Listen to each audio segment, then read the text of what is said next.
हरिः ओम् श्रीगुरुभ्यो नमः. These slokas are recorded by separating the stanza word by word for easy learning. Please share your feedback in the comment. Kindly subscribe and share to others.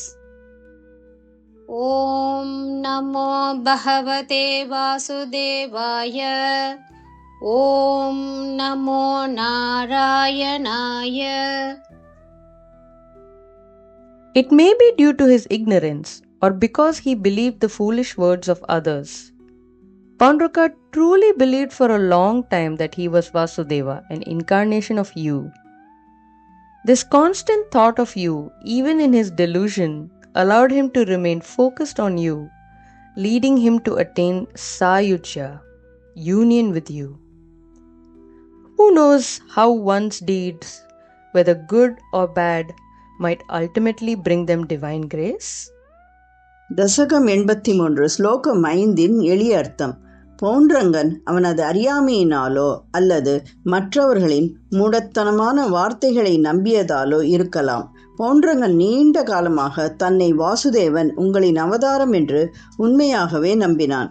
இந்த மாயையிலும் உங்களை பற்றிய இந்த தொடர்ச்சியான சிந்தனை அவன் உங்கள் மீது கவனம் செலுத்த அனுமதித்தது. இறுதியில் மோட்சத்தை, அதாவது உங்களிடம் ஐக்கியம் அடைய வழிவகுத்தது. ஒருவரின் செயல்கள் நல்லதாக இருந்தாலும் கெட்டதாக இருந்தாலும் இறுதியில் அவர்களுக்கு எப்படி தெய்வீக அருளை கொண்டு வரும் என்பதை யார் அறிவார்? ശ്ലോകം 5. അത് തന്റെ അജ്ഞത കൊണ്ടോ മറ്റുള്ളവരുടെ മണ്ടത്തരങ്ങൾ വിശ്വസിച്ചതുകൊണ്ടോ ആകാം. പൗണ്ഡ്രകൻ വളരെ കാലം താൻ വസുദേവൻ ആണെന്ന് ശരിക്കും വിശ്വസിച്ചിരുന്നു. നിങ്ങളെക്കുറിച്ചുള്ള ഈ നിരന്തരമായ ചിന്ത അവന് ഭ്രമത്തിൽ പോലും നിങ്ങളിൽ ശ്രദ്ധ കേന്ദ്രീകരിക്കാൻ അവനെ അനുവദിച്ചു. ഇത് അവനെ സായുജ്യം കൈവരിക്കുന്നതിലേക്ക് നയിച്ചു. ഒരാളുടെ പ്രവൃത്തികൾ അത് നല്ലതോ ചീത്തയോ ആകട്ടെ, ഒടുവിൽ അവർക്ക് എങ്ങനെ ദിവ്യകാരുണ്യം നൽകുമെന്ന് ആർക്കറിയാം? ശ്രീമൻ നാരായണീയം ദശകം 83 ശ്ലോക 5. ജാല്യേന ബാലകഗിരാ അപി കില അഹം ഏവ. ജാല്യേന ബാലകഗിരാ അപി കില അഹം ഏവ. ജാല്യേന ബാലകഗിരാപി കിലാഹമേവ. ജാല്യേന ബാലകഗിരാപി കിലാഹമേവ. ജാല്യേന ബാലകഗിരാപി കിലാഹമേവ. ശ്രീവാസുദേവ ഇതി രൂഢമതിഃ ചിരം സഹ. ശ്രീവാസുദേവ ഇതി രൂഢമതിഃ ചിരം സഹ. ശ്രീവാസുദേവ ഇതി രൂഢമതിശ്ചിരം സഹ. ശ്രീവാസുദേവ ഇതി രൂഢമതിശ്ചിരം സഹ. ശ്രീവാസുദേവ ഇതി രൂഢമതിശ്ചിരം സഹ. ജാല്യേന ബാലകഗിരാപി കിലാഹമേവ. ശ്രീവാസുദേവ ഇതി രൂഢമതിശ്ചിരം സഹ. ജാല്യേന ബാലകഗിരാപി കിലാഹമേവ. ശ്രീവാസുദേവ ഇതി രൂഢമതിശ്ചിരം സഹ. ജാല്യേന ബാലകഗിരാപി കിലാഹമേവ. ശ്രീവാസുദേവ ഇതി രൂഢമതിശ്ചിരം സഹ. സായുജ്യം ഏവ ഭവത് ഐക്യധിയാ ഗതഃ അഭൂത്. സായുജ്യം ഏവ ഭവത് ഐക്യധിയാ ഗതഃ അഭൂത്.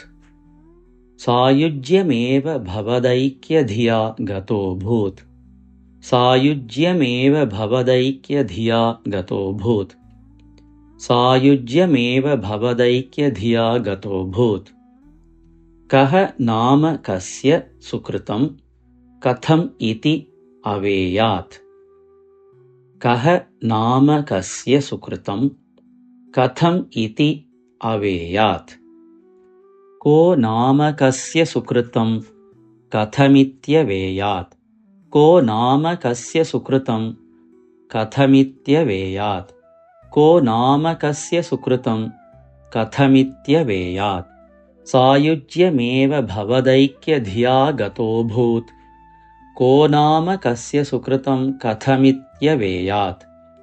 सायुज्यमेव भवदैक्यधिया गतोऽभूत् को नाम कस्य सुकृतं कथमित्यवेयात् सायुज्यमेव भवदैक्यधिया गतोऽभूत् को नाम कस्य सुकृतं कथमित्यवेयात् सायुज्यमेव भवदैक्यधिया गतोऽभूत् को नाम कस्य सुकृतं कथमित्यवेयात् जाल्येन बालकगिरापि किलाहमेव श्रीवासुदेव इति रूढमतिश्चिरं सः सायुज्यमेव भवदैक्यधिया गतोऽभूत् को नाम कस्य सुकृतं कथमित्यवेयात् जाल्येन बालकगिरापि किलाहमेव श्रीवासुदेव इति रूढमतिश्चिरं सः सायुज्यमेव भवदैक्यधिया गतोऽभूत् को नाम कस्य सुकृतं कथमित्यवेयात् जाल्येन बालकगिरापि किलाहमेव